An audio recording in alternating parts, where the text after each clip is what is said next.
একদম সহজ উপায়ে আপনাদেরকে আজকে চকলেট বানানো দেখাবো।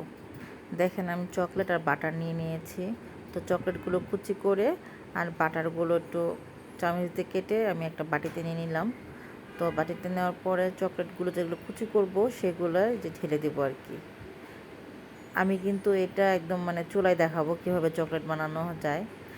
একদম বাসায় মানে ঘরোয়া উপায়ে বাচ্চাদের কীভাবে বানিয়ে খাওয়াবেন সেটাই আমি সহজভাবে দেখাচ্ছি। যেহেতু আমার বাচ্চারা চকলেট অনেক বেশি পছন্দ করে, তো আমি এখন তো ট্রাই করতেছি যে বাসায় ওদের বানিয়ে খাওয়ার জন্য। দেখেন আমি একটা নর্মাল একটা পাতিলে একটু গরম পানি করতে দিচ্ছি, একটু স্ট্যান্ডার বসিয়ে এই যে চকলেটটাকে একটু গলিয়ে নিলাম। নিয়ে এই যে মোল্ডে এখন আমি ঢেলে দেবো। দেখতেছেন আমি হালকা গরম গরম থাকতে থাকতেই মোল্ডটি আমি ঢেলে নিতেছি।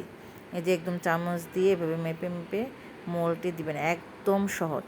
জাস্ট একটা চকলেট আপনারা ডার্ক চকলেট, ডার্ক মিল্ক খেলে মিল্ক অথবা হোয়াইট চকলেট যেটাই খান বাচ্চারা, নিয়ে আসবেন। এনে বাটার হালকা একটু বাটার দিয়ে এটা আপনি একটু গরম করে নিতে পারেন, ওভেনও গরম করতে পারেন, নাহলে মানে ডাবল বয়েল করতে পারেন।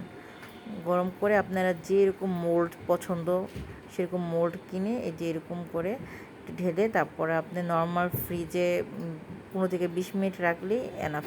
এই যে আমি প্রায় 15 থেকে 20 মিনিট রাখার পরে যে আমার মেয়ে, ছোটো মেয়েই দেখেন হাত দিয়ে বের করে ফেলতে পারতেছে, এত সহজ চকলেট বানানো।